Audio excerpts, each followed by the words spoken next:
manusia tidak akan pernah dapat mengetahui kapan maut akan datang menjemput. Seperti halnya kelahiran, kematian merupakan sesuatu yang tak pasti. Ia dapat datang kapan dan dimanapun tanpa bisa ditunda maupun dipercepat waktunya. Sebagai manusia, kita berkewajiban untuk berusaha agar selalu selamat dalam melakukan segala aktivitas. Melalui kisah berikut ini, kita dapat memetik pelajaran bagaimana semangat dan usaha pantang menyerah dapat membuat seseorang bertahan hidup sekalipun mereka sudah dalam keadaan yang memprihatinkan. Lalu bagaimana kisah mereka selengkapnya? Berikut kami hadirkan 7 kisah orang selamat dari maut versi on the spot.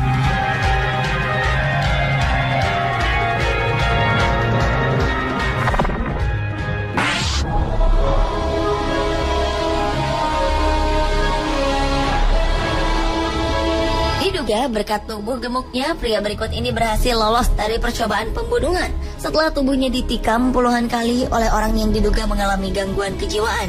Danny Ross, pria asal Inggris, sedang duduk santai sambil menonton televisi di kursi apartemennya.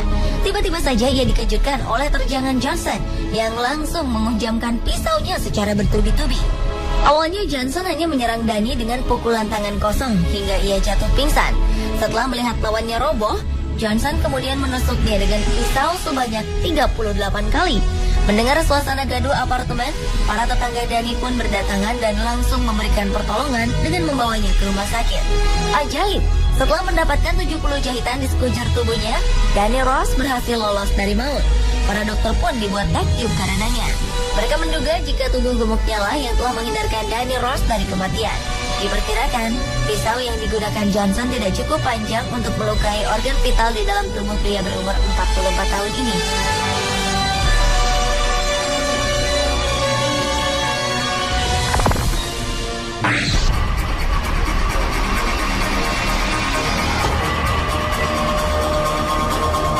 Johann Westhauser, seorang speleologi asal Jerman, terperangkap selama 12 hari setelah tubuhnya tertimpa batu di kedalaman 1000 meter pada bulan Juni lalu.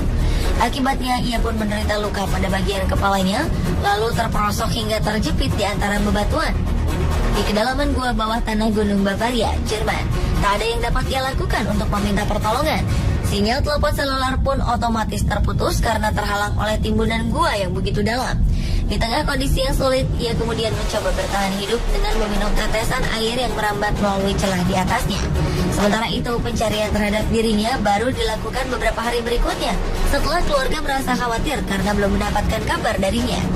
Keberadaan Johann akhirnya baru diketahui tepat saat memasuki hari ke-12 ia terperangkap. 70 orang regu penyelamat pun diturunkan untuk menolong Johann Westhauser. Sedikitnya dibutuhkan waktu 12 jam bagi tim ini untuk mengeluarkannya dari dalam gua tersebut. Dan berkat perjuangan dan keinginan untuk bertahan hidup yang tinggi, Johann Westhauser selamat dari maut yang sudah begitu dekat.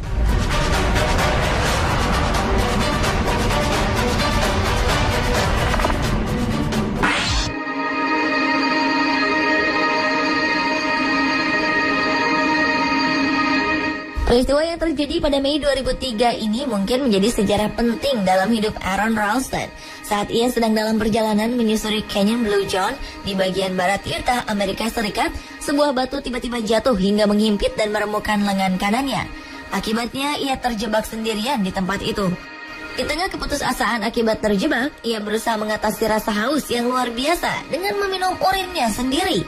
Aaron kemudian mulai mengukir nama serta tanggal lahirnya di batu sebagai informasi jika ada seseorang yang menemukannya kelak. Ia bahkan sempat membuat video berisi ucapan selamat tinggal kepada keluarga yang dicintainya. Setelah 5 hari terjebak, tekadnya untuk tetap hidup kemudian membuatnya mengambil keputusan paling berani dalam hidupnya. Dengan menggunakan tangan kirinya, ia mengambil pisau untuk memisahkan bagian tangannya yang remuk dari tubuhnya agar ia terlepas dari himpitan batu. Aaron kemudian memaksa membungkukkan badannya, membengkokkan lengan, dan mematahkan tulangnya. Ia lalu menggunakan pisau lipat untuk memotong jaringan lunak di sekitar lengan yang patah. Ia menggunakan tang untuk memotong otot tendonnya yang keras. Usaha beraninya ini membuatnya berhasil selamat.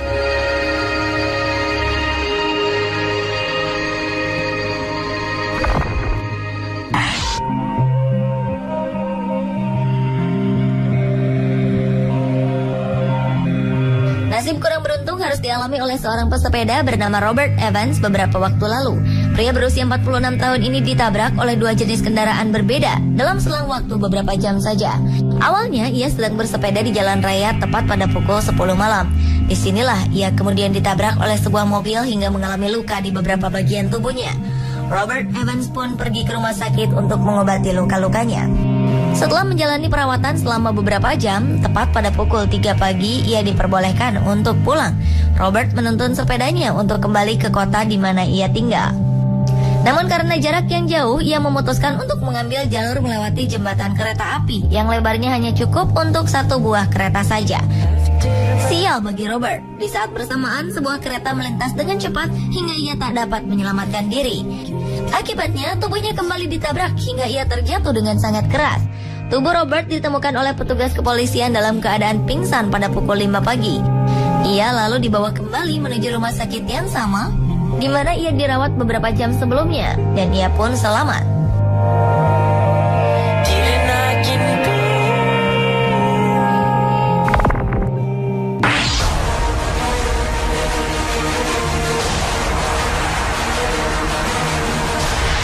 Bekerja di sebuah perusahaan energi memang penuh resiko. Hal inilah yang dirasakan oleh Anatoly Bugorski setelah ia terkena paparan sinar proton dari sebuah mesin akselerator di tempatnya bekerja.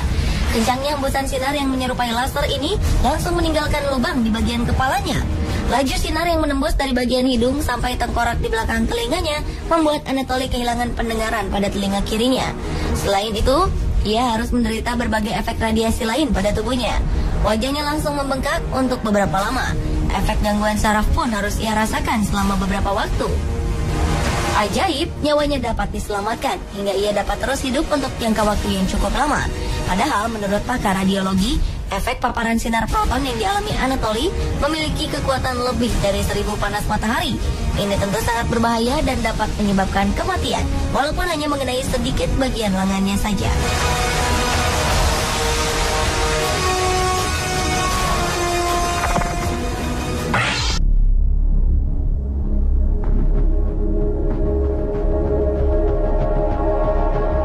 33 orang pekerja tambang di Chili pernah merasakan sulitnya bertahan hidup setelah tertimpa longsor pada 2010 lalu.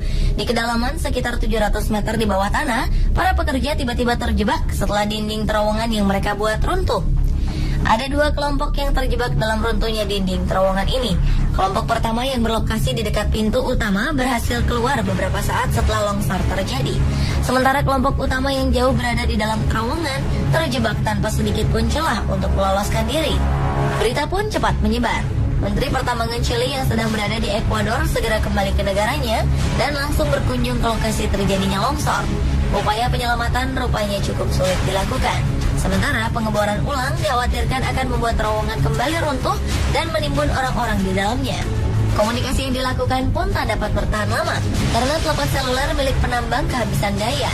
Melalui beberapa minggu yang melelahkan, suplai makanan mulai dapat diberikan setelah pihak penyelamat membuat lubang dengan bor secara vertikal.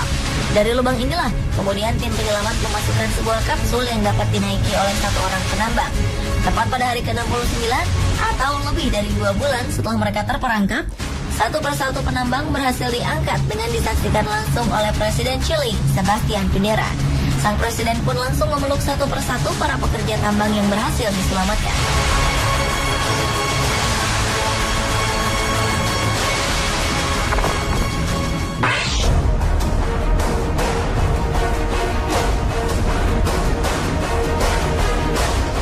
Truman Duncan adalah seorang pria yang hidup dalam keluarga kereta api.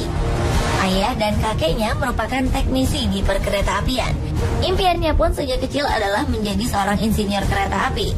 Namun siapa sangka, justru karena kereta apilah nyawanya pernah sangat terancam.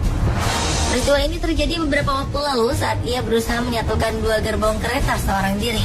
Di saat itulah ia terpeleset dan jatuh tepat di lintasan roda kereta yang sedang berjalan. Tak ayal, roda kereta berbobot 10 ton ini langsung memutuskan kedua kaki Truman tepat di bagian pahanya. Dalam kondisi kritis, beberapa orang langsung mengerumuni sambil berusaha mengangkat tubuhnya. Sementara keluarga tampak berusaha berlapang dada melihat kondisinya yang tidak berdaya. Bahkan sang anak secara khusus langsung menyampaikan ucapan selamat tinggal kepada sang ayah. Dan takdir berkata lain, Ajaib, setelah melalui 23 kali proses operasi yang menyakitkan, Truman dinyatakan sembuh kendati ia harus duduk di kursi roda. Orang-orang di sekitarnya menyambut bahagia kabar ini.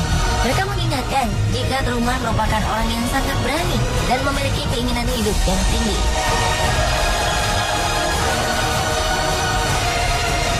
Pemirsa, itulah ketujuh kisah orang selamat dari maut versi On The Spot.